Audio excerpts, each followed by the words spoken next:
It's been a great event so far on the 32nd HYSEA Annual National Summit. We kicked off the summit with really very good session that we did with Daji talking about mindfulness and heartfulness and how a healthy mind and mindfulness practices are extremely important as we navigate this fast evolving technology world. Very widely accepted. We also did a book launch for Daji at that point in time, followed by a very good session that we had from Phil Hurst, who came in from the US. He's the CEO for HFS Research, who gave us some insight on evolution on technology era and how SaaS is moving into service as software and what are the three skills required for us to succeed in the AI world that's happening today.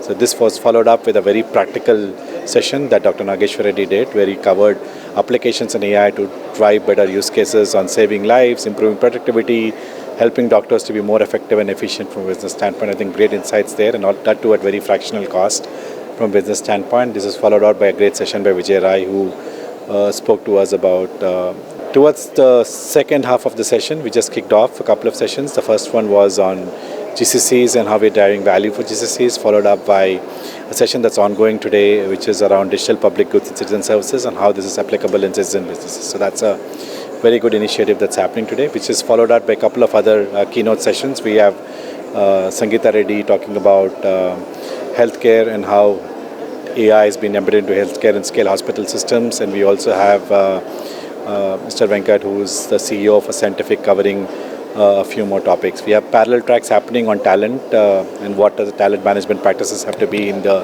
this world, coupled by a couple of more parallel practices on sustainable software build.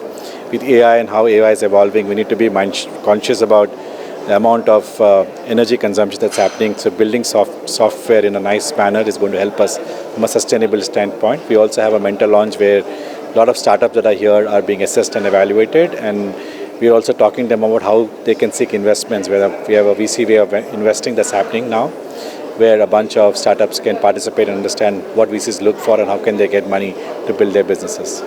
In the evening session is going to be really great. We're going to do product awards, we're going to do service awards, we're also going to do lifetime achievement awards for a couple of prominent personalities. One is Professor Ashok Jhunjhunwala from IIT Madras, and the other one is Dr. G.N. Rao from LV Prasad Eye Hospital. Thank you. See, HYSEA is an organization. All the IT companies which started 32 years ago, they decided to have their own association. Every industry has its own association. IT industry has also its own association, which was started 32 years ago. In those 32 years ago, IT presence was very small. There were hardly 10-15 companies.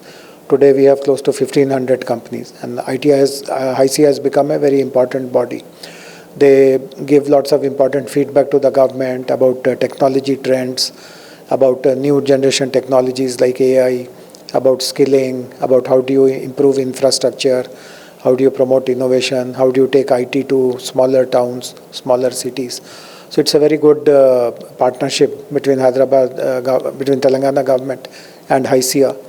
And today I can share this very frankly, that the growth that we have achieved, Hyderabad has become one of the most important tech centers in the world, definitely one of the most important centers in our country. HYSEA has played a very important role for all that, because this time also I have attended their summits every year for the last 10-11 years now, and I see some very special things about this year's summit. The response is very good. The HYSEA president was telling me that almost 1,500 people have registered by paying the registration fees. And I could also see when I went in for my own session, there are so many people who have deep interest in technology. They want to listen to experts. So as you are rightly pointing out, in future, it may be a very good idea to bring international experts also to address the audience in Telangana and Hyderabad.